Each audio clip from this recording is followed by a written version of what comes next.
Hi everybody, स्वागत है आप सभी का गोरखपुर मैथ्स क्लासेस में। आज आपके साधारण ब्याज में गुना पर आधारित जितने भी प्रश्न होते हैं उनके समस्या का समाधान हो जाएगा। अब कोई प्रकार का दुख नहीं रहेगा आपको साधारण ब्याज से लेकर के। हम एक छोटे से प्रश्न से शुरुआत करते हैं। जैसे एक प्रश्न आता है कि कोई धनराशि पर साधारण ब्याज किस वार्षिक दर से 10 वर्षों में स्वयं की 2/5 गुनी हो जाएगी। ठीक है, 2/5 टाइम्स है। प्रश्न का है साधारण ब्याज। ठीक है, धनराशि कुछ भी है। देखिए, धनराशि का 2/5 गुना कौन होगा? साधारण ब्याज। जिसको कहा जाता है वो ऊपर होता है और तुलना जिससे होती है वो हर में होता है। ठीक है, ये बता चुके हैं पहले भी आपको। तो इसका मतलब अगर हम प्रिंसिपल 5 ले लें तो साधारण ब्याज कितना बन रहा है? 2 बन रहा है। इसका मतलब 5 रुपए पर ब्याज 2 रुपया बन रहा है। अब 2 रुपया ब्याज है, प्रिंसिपल 5 रुपए है, गुणा आर का पता नहीं है, टी मतलब 10 वर्ष और बटे में 100। भाई ये सूत्र आपको पहले से ही पता है, PRT/100। एक जीरो से एक जीरो कट गया, 5 दूना 10, 2 दूना 4। इसका मतलब जो दर है, ब्याज की दर है वो 4% है। ठीक है, एक नेक्स्ट क्वेश्चन देखते हैं इसी से मिलता जुलता। प्रश्न ये कह रहा है कि कोई राशि साधारण ब्याज की निश्चित दर पर 3 वर्षों में स्वयं की 7/6 गुनी हो जाती है, तो वह दर क्या है? अब साधारण ब्याज इस प्रश्न में नहीं दिया है। प्रश्न में कह रहा है कि वो धनराशि ही 7/6 हो जा रही है। आपका टाइम दिया हुआ है 3 वर्ष।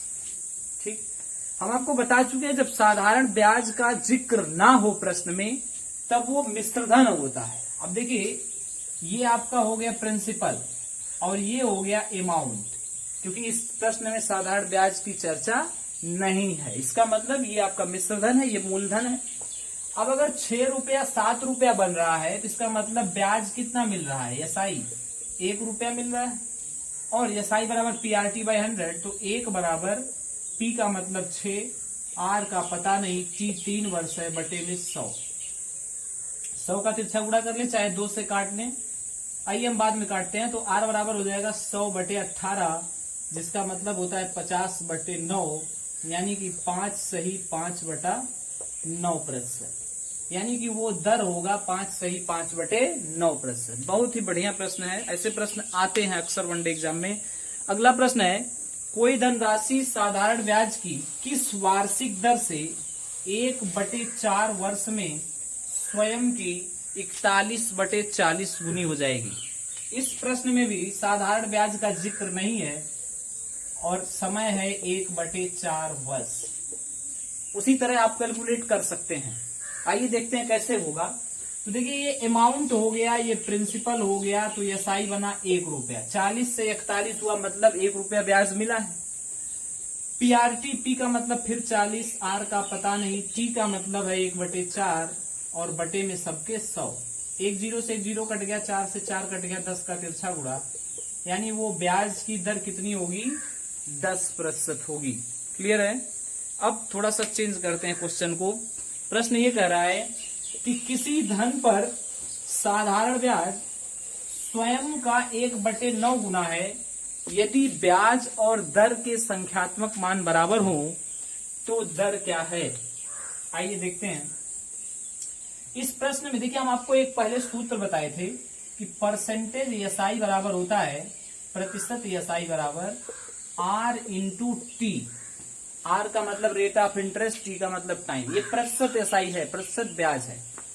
अब सवाल कर रहा है कि ब्याज और समय का संख्यात्मक मान बराबर है। ब्याज की दर और समय का संख्यात्मक मान बराबर है, यानी R बराबर T। अब इस प्रश्न में दर पूछा है तो हम R इंटू R लिख सकते हैं, क्योंकि R ही T है और T ही R है, क्योंकि दोनों बराबर हैं। तो R इंटू R बराबर, प्रश्न का है स्वयं का 1/9 गुना है। कोई भी प्रिंसिपल अपने आप में 100% होता है, तो अगर हम प्रिंसिपल 100 ले लें, 1/9 गुना कितना होगा? इसका मतलब R² बराबर 100/9। तो R बराबर वर्गमूल ले लें, 100 का वर्गमूल 10, 9 का वर्गमूल 3, स्क्वायर रूट यानी R बराबर 3 सही 1/3%। ठीक है, नेक्स्ट क्वेश्चन देखते हैं और क्लियर होगा। प्रश्न ये कह रहा है किसी धन का साधारण ब्याज निश्चित दर पर स्वयं का 16/25 गुना हो जाता है, तो वह समय ज्ञात कीजिए। इस बार टाइम निकालना है, तो इसका मतलब हम R इंटू टी में अगर टाइम निकालना है तो दोनों को टी मान सकते हैं, क्योंकि प्रश्न कहा है कि दोनों का संख्यात्मक मान बराबर है। तो 2 इंटू टी, प्रश्न कहा 16/25 गुना हो जा रहा है स्वयं का, यानी वो धनराशि 100% है। 25 चौका 100, 16 चौका 64, टी स्क्वायर बराबर 64, तो टी बराबर 8 वर्ष। यानी 8 वर्ष में वो धनराशि का ब्याज स्वयं का 16/25 गुना हो जाएगा। नेक्स्ट क्वेश्चन है, एक धनराशि पर साधारण ब्याज उस राशि का 8/25 गुना है यदि वर्षों की संख्या दर की आधी हो। तो यदि वर्षों की संख्या दर की आधी हो तो दर प्रतिशत निकालिए। देख, प्रश्न में कहा है कि दर का आधा है कौन? समय। ठीक है, तो वह समय बताना है। अब हम ये कह सकते हैं कि जहां हमें समय लेना हो वहां हम R/2 लिख सकते हैं। ठीक है, जहां हमें समय लेना हो। तो चलिए हम इस प्रश्न में दर निकालते हैं। अब R इंटू टी बराबर होता है 8/25 गुना स्वयं का। स्वयं वो धनराशि कितनी है? 100। 25 चौका 100, 8 चौक 32। अब प्रश्न में देखिए t बराबर हम R/2 यहां रखेंगे, R/2 रखेंगे। R तो R ही है, t का मान R/2, क्योंकि प्रश्न में कहा है कि संख्यात्मक मान, समय का संख्यात्मक मान दर का आधा है, तो दर का आधा हो गया R/2। 2 का तिरछा गुणा R स्क्वायर बराबर 64, तो R बराबर 8, यानी इस बार दर प्रतिशत 8 है। क्लियर है। एक नेक्स्ट क्वेश्चन देखते हैं। प्रश्न ये कह रहा है कोई धनराशि साधारण ब्याज की किस दर पर 10 वर्षों में स्वयं की दोगुनी हो जाएगी? बहुत अच्छा प्रश्न है। आप बताइए, अगर धनराशि हम 100 ले लें तो दोगुना होगा तो कितना होगा? 200 होगा कि नहीं होगा? बहुत सिंपल है, दोगुना होगा तो 200। समय कितना लगा है? 10 वर्ष। ठीक है, 200 ये अमाउंट है और ये प्रिंसिपल है, तो अमाउंट में से प्रिंसिपल माइनस करिए, एसआई कितना बनेगा? 100। R इंटू टी कितना दिया है? 10 वर्ष बराबर एसआई 100, यानी R बराबर 10%। ठीक है, एक नेक्स्ट क्वेश्चन देखते हैं। प्रश्न कह रहा है कोई धनराशि 8% वार्षिक दर से कितने वर्षों में स्वयं की 3 गुनी हो जाएगी? स्वयं की 3 गुनी होगी, इसका मतलब 100 से 300 हुआ, और इस बार दर दिया हुआ है 8%। समय निकालना है, तो R इंटू टी मतलब 8 गुना टी बराबर 300 में से 100 गया 200। हमें एसआई लिखना है ना, तो एसआई कितना बनेगा? यहाँ 200 बनेगा एसआई। 300 में से 100 गया, 8 से काट दीजिए तो टी बराबर हो जाएगा 25 वर्ष। यानी 25 वर्षों में कोई धनराशि 8% की दर से स्वयं की 3 गुनी हो जाएगी। एक नेक्स्ट क्वेश्चन देखते हैं। प्रश्न कर रहा है कोई धनराशि साधारण ब्याज की निश्चित दर पर 5 वर्षों में स्वयं की 2 गुनी हो जाती है, तो कितने वर्षों में स्वयं की 4 गुनी हो जाएगी या 3 गुनी हो जाएगी, जो भी पूछे।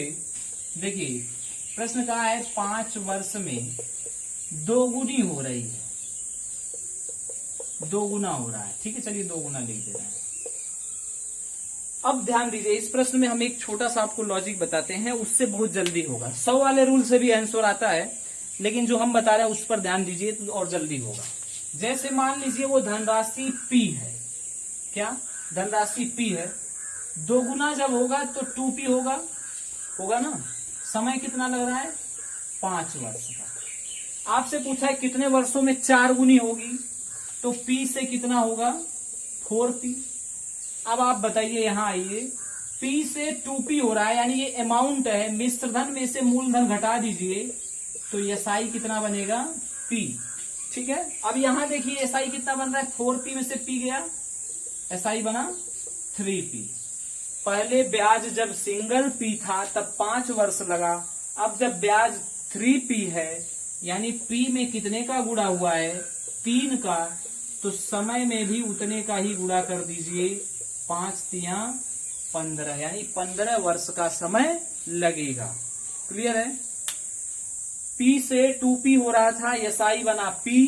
अगली बार P से 4P हो रहा है, SI बना 3P, यानी P में 3 का गुणा हुआ है तो समय में भी 3 का गुणा हो जाएगा। कहने का मतलब जितने से ब्याज में गुणा हो या भाग हो, समय में भी उतने से ही गुणा या भाग करना है। सिंपल है, गुणा या भाग ही होगा, जोड़ घटाना नहीं। जैसे एक नेक्स्ट क्वेश्चन देखते हैं। कोई धनराशि साधारण ब्याज की निश्चित दर पर 6 वर्षों में स्वयं की 3 गुनी हो जाती है, तो कितने वर्षों में स्वयं की 9 गुनी हो जाएगी? देखिए 6 वर्ष में कितना हो रहा है? 3 गुना हो रहा है। इसका मतलब P से 3P हो रहा है, यहां सहमत है। P से 3P 3 गुना हो गया। SI कितना बनेगा? SI बनेगा 2P। 3P में से P गया 2P। अगली बार प्रश्न कहा है कि 9 गुना होना है, यानी P से 9P। अब SI कितना बनेगा? 9P में से 1P निकल गया 8P। P का मतलब प्रिंसिपल है, 9P में से 1P गया 8P। अब देखिए कितने का गुणा हुआ होगा? 4 का, तो इसमें भी 4 का गुणा कर दें। 6 चौक 24 वर्ष। 24 वर्ष में वो धनराशि स्वयं की 9 गुनी हो जाएगी। एक नेक्स्ट क्वेश्चन देखते हैं। कोई रकम साधारण ब्याज की निश्चित दर पर 6 वर्षों में स्वयं की 3 गुनी हो जाती है, तो P से 3P। प्रश्न कर रहा है कितने वर्षों में स्वयं की 8 गुनी हो जाएगी, यानी कि 8P होना। अब देखिए जब 3 गुना हुआ होगा तो SI बना होगा 2P। SI बना होगा 2P। यहां SI कितना बन रहा है? 7P बन रहा है। भाई 8P में से P गया 7P। अब देखिए 2 से कोई डायरेक्ट कनेक्शन नहीं है, ना तो डायरेक्ट गुणा कर पाएंगे ना डायरेक्ट भाग। ठीक है, हम क्या कर सकते हैं? अगर 2P से हम 1P पर आ जाएं, 1P, यानी ब्याज सिंगल P हो, 1P हो, तो इसका मतलब यहां 2 का भाग करेंगे तो 1 मिल जाएगा, तो 6 में भी भाग होगा। हम बताए हैं ब्याज में जितने से गुणा या भाग हो उतने से समय में भी भाग करते हैं। यहाँ 2 का भाग किए तो 1P हो गया, तो यहाँ भी 2 का भाग कर दीजिए, यानी कितना समय लग रहा है? 3 वर्ष का। अब 1P से 7P पे तो जा ही सकते हैं, 1P से 7P पर जा सकते हैं। कितने का गुणा? 7 का। तो 3 में भी 7 का गुणा कर दीजिए, 7 त्रिक 21, यानी 21 वर्षों में वो धनराशि स्वयं की 8 गुनी हो जाएगी। ठीक है, एक नेक्स्ट क्वेश्चन देखते हैं। प्रश्न कर रहा है कोई धनराशि 20 वर्षों में स्वयं की 13 गुनी हो जाती है।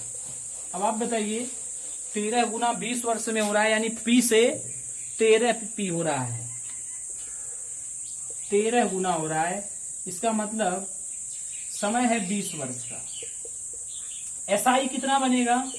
13P में से 1P निकल गया 12P। प्रश्न पूछा है तो कितने वर्षों में उसी दर पर स्वयं की 4 गुनी हो जाएगी। अब देखिए P से 4P होना है धनराशि को, तो SI कितना बनेगा? 3P। अरे भाई P में 3P जोड़ेंगे तभी तो 4P होगा, तो SI 3P बना। अब यहाँ देखिए भाग हुआ है, कितने का भाग हुआ है? 4 का, तो इसमें भी 4 का भाग कर दीजिए, 20 भागा 4, यानी कितना समय लग जाएगा? 5 वर्ष का समय। जितने का भाग हो रहा है ब्याज में उतने का भाग समय में कर देना है। क्लियर है। नेक्स्ट क्वेश्चन में थोड़ी सी चेंजिंग है, प्रश्न वही है। कोई धनराशि 18 वर्षों में स्वयं की 28 गुनी हो जाती है, तो कितने वर्षों में स्वयं की 7 गुनी होगी? तो देखिए इस बार 18 वर्ष का समय है। अब आप बताइए अगर 28 गुना हुआ है तो SI कितना बनेगा? 28P में से P गया 27P। P मतलब प्रिंसिपल है और कुछ नहीं। अब प्रश्न कर रहा है स्वयं का 7 गुना होना है, यानी P से 7P होना है। यहाँ SI कितना बनेगा? 7P में से P गया 6P। अब 27 से 6 पर आने का तो कोई डायरेक्ट रास्ता है नहीं, तो क्या करेंगे? अगर हमें कहीं से 3 मिल जाए तो 3 दूना 6 हो जाएगा। तो हम एक काम कर सकते हैं, यहाँ 3P इसको बनाएंगे तो 9 से भाग करना होगा, भागा 9, तो 3P हो जाएगा। जब यहाँ 9 का भाग हुआ तो यहाँ भी 9 का भाग होगा, 18 भागा 9, तो कितना वर्ष हो जाएगा? 2 वर्ष। यानी कि 2 वर्ष में 3p हो रहा है। अब 3p से 6p बनाना है, 2 का गुणा हुआ है तो यहाँ भी 2 का गुणा कर दें, 2 दूना 4 वर्ष हो जाएगा। यानी 4 वर्षों में स्वयं की 7 गुनी हो जाएगी। हम एक तरीका और बताते हैं, आपको डायरेक्ट हो जाएगा। जैसे मान लीजिए ये लाइन आपको ना लिखना हो बीच वाली, तब क्या करेंगे? तो देखिए आपको कितना p चाहिए, SI कितना चाहिए, 6p चाहिए, और पहले SI कितना था 27p, समय पहले कितना लग रहा था 18। यानी कि जो ब्याज चाहिए उसको ऊपर लिखिए और जिससे तुलना करना है उसे नीचे लिखिए, और गुणे में समय जो मिला है 18। अब देखिए हम इसको 9 तिरिक 27 और 9 दूना 18 काट सकते हैं, 3 दूना 6, आपको मिला 2 गुणा 2 यानी कि 4 वर्ष। तो इस तरह से भी आप सॉल्व कर सकते हैं। कैसे? जो ब्याज चाहिए उसे ऊपर लिखिए अंश में, न्यूमरेटर में, और जो दिया था उसे नीचे लिखें हर में, और गुणे जो समय ज्ञात था वो कर दें, आपका आने वाला समय आ जाएगा। नेक्स्ट क्वेश्चन आपके स्क्रीन पर है, आप लोग हल करें। बहुत बहुत धन्यवाद।